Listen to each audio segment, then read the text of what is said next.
This is my pedal board. You probably have one like it or use a modeling device with a virtual pedal board that looks kind of similar to this. Guitar players love their pedal boards.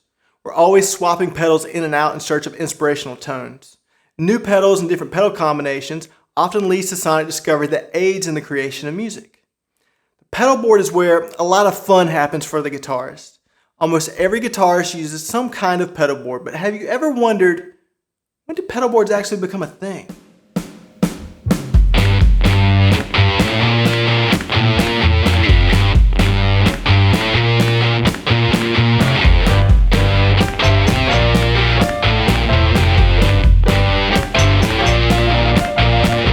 Imagine, if you will, that it's 1996. It's a different time, the internet was in its infancy. I've only been playing guitar for about 3 years. The way we learned about guitar was more communal back then. When you weren't learning riffs from things like CDs or guitar magazines, you'd ask your friend, hey, show me that thing you just played, that's pretty cool. Well, this is also how you learned about new gear. I first encountered a Boss CE1 at my friend Randy's house. It was in this large, rectangular, rounded box, and it felt like I was being shown some sort of lost artifact from the ancient past. And little did I know at the time that the CE1 was actually the first chorus pedal ever made. This one's great. They use this kind on Pet Sounds. You know Pet Sounds. And if you were one of the lucky ones, twice a year this thing would show up in the mail. This is a musician's friend catalog. You can kind of think of this like reverb before reverb. And this was hallowed as like a sacred text. You could buy gear from this company by filling out a form and mailing it back to them along with a check. Kind of wild to think about now, but this catalog and MTV were really our only windows into the larger world of gear. And I studied the musician's friend like a lawyer prepping for the bar exam. And my favorite part was always the pedal section. Everything else was out of my grasp, but the pedals were within my reach. And there was this pedal board in here, and this is where I learned about pedal boards. SKB made this thing, and I wanted it so badly. At the time, I had access to 3 guitar pedals. I had a Ibanez TS5, a Crybaby Wah, and an Arian Flanger. See, my dad also plays guitar, and he and I would take turns stealing the pedals from each other's room. So I could envision how this SKB pedal board was going to remedy all of our problems. No more swapping dead batteries in the pedals because the SKB pedal board had a power supply that could just power all the pedals. No more having to disconnect and reconnect patch cables every time one of us moved the pedals. We could just leave them connected on the board. It was the perfect solution in my teenage brain. But neither of us ever bought the SKB pedal board, but it's obvious to me now that it made an impression on me. So to answer the question, when did pedal boards actually become a thing, I need to give you a quick crash course on the history of guitar pedals. The first outboard guitar effect was introduced in 1946 when Rowe Industries, the manufacturer behind Day-Arman pickups, unveiled the amp top tremolo control unit. The earliest recorded use of this that I could find is the Muddy Waters single Flood, released on Chess Records in January of '53. Just a couple of years later, the effect would be made famous by another Chess artist, Bo Diddley, when he used it in '55 to record his hit single, Bo Diddley. Premier guitar writer Chris Kye said it better than I could. The uneven fuzzy warble of the Day-Arman 601 trim pedal trailing Diddley's provocative clave rhythm cemented the signature Bo Diddley beat, which was the rock that roll was laid on. And I think it's worth pointing out that Black Chicago blues artists were so ahead of the curve that they were using effects before anyone else. Well, in 1959, the Echoplex, an outboard echo device, made its way to the market. While it wasn't the first tape echo for guitar, it's generally considered the first commercially successful tape echo unit. Now, these early tube-driven Echoplexes were used by rock and country pioneers like Chet Atkins, Scotty Moore, Carl Perkins, and they did this to mimic the slapback that was heard in the recordings of Les Paul and Sam Phillips. In '62, the patent for the design was purchased by Market Electronics of Ohio, and the Echo unit was distributed under the Maestro brand name. While the first versions were tube-driven, eventually Maestro would switch to a solid-state preamp design in '69 with their EP3 model. This model was made famous by players like Jimmy Page, Brian May, and Van Halen. Alright, so the 1960s proved to be a monumental decade for guitar effects. In '62, Gibson released the Maestro FZ1 fuzz tone. And to call this a milestone circuit would be a massive understatement. I don't know how to put this, but I'm kind of a big deal. Unlike its effects predecessors, the fuzz tone was designed to be used on the floor. It had a foot switch and knobs. It was the first effect to use batteries to power the circuit. These are all design traits that are still being used today. It was also the first effect to make use of the small form factor. It was housed in what we would still call today a pedal-sized enclosure. This pedal essentially laid the blueprint that all subsequent effects pedals would follow. Similar to how Bo Diddley introduced the world to the DeArmond trim control unit in '55, the Rolling Stones introduced the world to the Maestro fuzz tone via their hit song Satisfaction in 1965. Keith Richards' signature guitar riff broadcast the distinctly buzzy sound of the Maestro fuzz tone across the airwaves into the ears of millions. The FC1's featured use in Satisfaction spawned a host of UK-built imitations like the Tone Bender, the Zonk Machine, and the Fuzz Face. In '67, Thomas Organ, the distributor of Vox, introduced the first wah pedal. And by this point, pedals were everywhere. Japanese companies like Shinai and Roland joined the effect foray in the late '60s, reproducing UK-built fuzz circuits for Japanese guitarists. Meanwhile, in America, companies like Electro-Harmonix, MXR, and Mutron, and DoD had all formed to meet growing effect pedal demand, and an industry was born. With guitar at the forefront of popular music during the late '60s and early '70s, guitarists from all genres were adopting effects pedals as a means to expand the sonic possibilities of their music. Guitarists initially connected 2 or 3 battery-powered pedals together loosely on the floor. By the early '70s, guitarists had discovered that using multiple effects pedals offered new sonic possibilities, but this also introduced new problems. First, there was need for a solution to easily transport and quickly set up multiple pedals. Second, powering 1 or 2 pedals by battery was fine, but if you were using more pedals, battery power wasn't an ideal solution. How can I explain this to you differently? The battery is dead. So this required spare batteries and unscrewing the bottom plate of the pedal just to change the battery. Third, guitarists soon discovered that when you introduced multiple pedals between the guitar and the amp, the tone of your guitar got dull sounding due to a loss of high end. This was a result of extra capacitance introduced via the pedals being added to the signal path. So it's hard to say with any actual certainty who or when the first pedal board was made. I'm sure there were a lot of DIY attempts from guitarists trying to solve the problems brought about by using multiple pedals.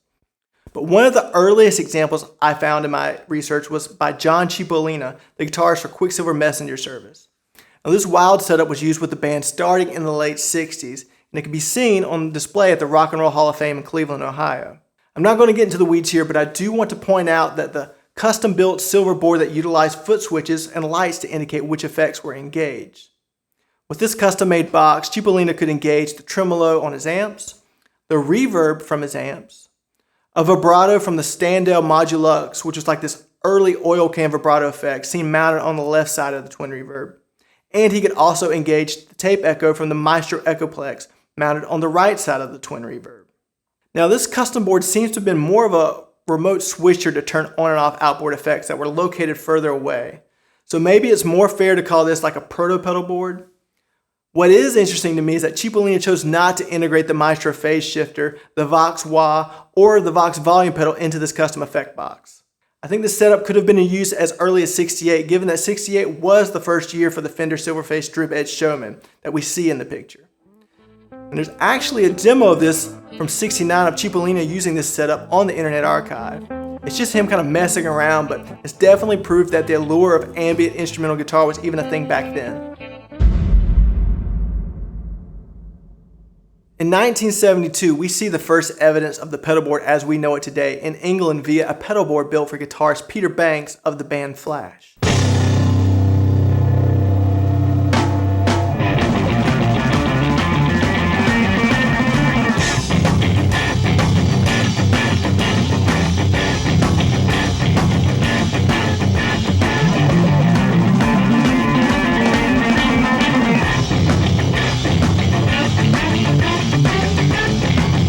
Banks commissioned one of the service technicians at the Sound City shop in London to build this board. That technician's name was Pete Cornish. Pete Cornish is essentially the father of the modern pedal board. He was the first guy to do it right and in the manner how quality builders strive to do it today. Cornish received his engineer training with the UK Ministry of Aviation.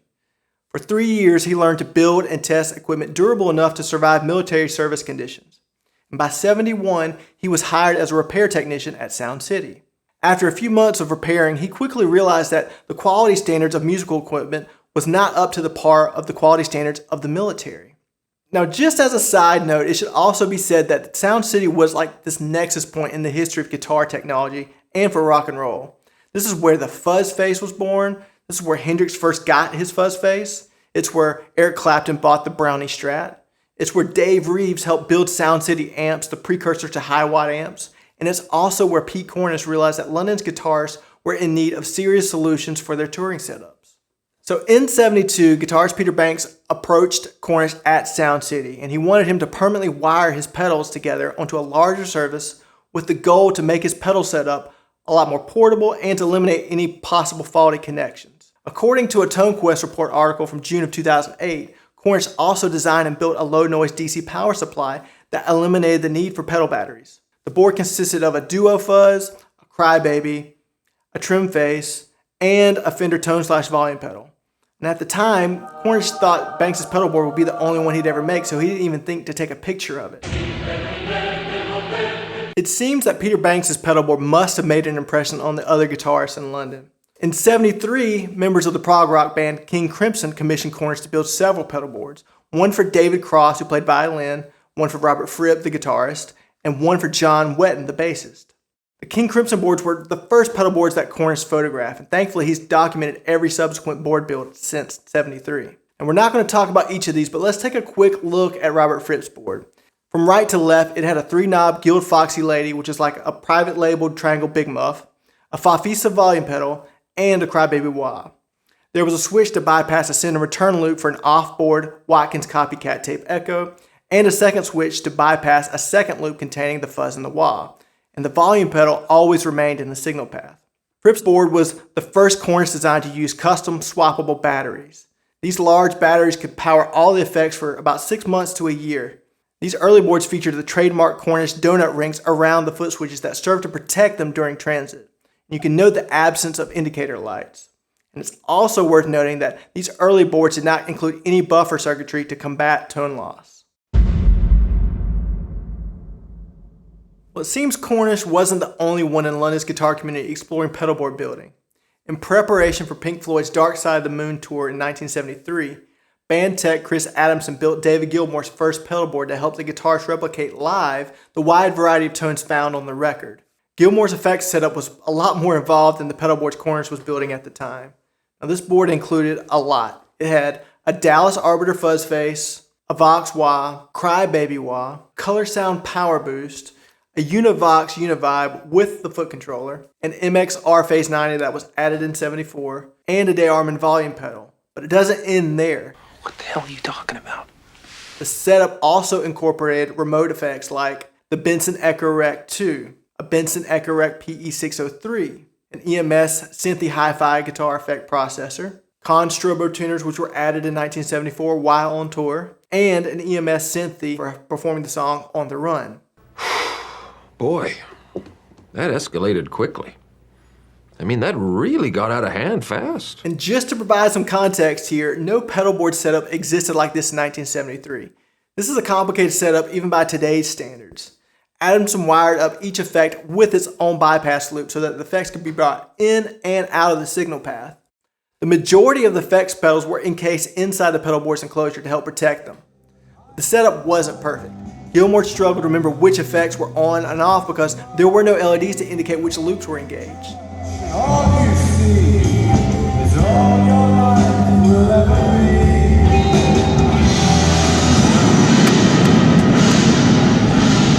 They actually tried to install indicator lights for each loop, but the LEDs introduced buzzing into the signal and audible clicking when the switch was stepped on. Switches with extra pin to keep the audio and LED circuits independent of each other would eventually solve this problem, but those hadn't been introduced into the equation yet. Gilmour used this board for touring through July of '75 when Pink Floyd took a brief hiatus from touring. So while Gilmour and company were road testing his setup, Cornish continued to refine his designs. The first Cornish board to include buffer circuitry was built for Steve Hackett, the guitarist in Genesis, around '74. It included a Color Sound Octavider, a Marshall Super Fuzz, Shaftesbury Duo Fuzz, Crybaby Wah, a Schaller F121 volume pedal, an MXR Phase 90, and an Echoplex. Cornish essentially measured the collective signal loss and addressed the signal loss with a single master preamp.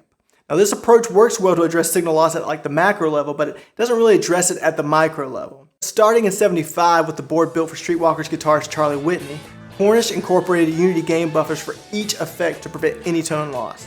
And this became like a standard feature for all Cornish builds moving forward. Unfortunately, I couldn't find any detailed pictures of it, but here is footage from a live performance in '77 that at least proves this board's existence. If you have any photos of this pedal board, please comment down below to let me know. According to a Tony Bacon interview from 1982, Cornish said that this was also the first board to include lights for the foot switches to indicate if a loop was engaged or not. So it seems that Cornish was able to solve Gilmour and Adamson's problem. Indicator light is such a commonplace feature in today's pedal landscape that we almost take it for granted. Cornish's implementation predates indicator lights on actual pedals, which seems to have happened when Boss introduced their compact series in 1977. Unfortunately, also in '75, Ivor Arbiter, the owner of Sound City, was forced to close shop, marking the end of an era of instrument retail in London. Cornish and the other Sound City employees were only given a 15-minute notice that they were out of a job. Luckily for Cornish, he had already established his reputation as one of London's most capable technicians. His time at Sound City afforded him the client base to start out on his own as a kind of hardware problem solver for the area's musical acts. In March of '76, field tailor David Gilmour's new guitar tech reached out to Pete Cornish about building Gilmour's new pedal board for the upcoming world tour in support of Pink Floyd's next album, Animals. The collaboration between Gilmour and Cornish seems to have been a cross-pollination of ideas that benefited everyone. Not only did the quality of Gilmour's setup improve, so did the quality of Cornish's builds moving forward. According to Gilmours.com, this photo was taken in January of '77 at Olympia Exhibition Hall in London during the band's tour rehearsals. At the time, Cornish said that it was the most complex pedalboard system that he had built. It seems Gilmour decided to add 2 Electro-Harmonics pedals after Cornish completed the build, a version 2 electric Mistress flanger and a version 2 Big Muff.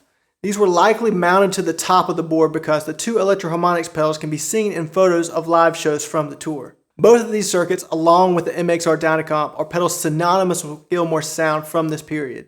The Animals board also showcases some groundbreaking I/O configurations for the time.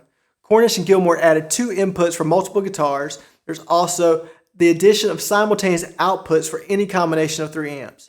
Anyone who's ever done this knows that this requires addressing ground loop issues that will cause hum if it's not properly addressed. What is curious is the absence of the LEDs on the foot switches at the time.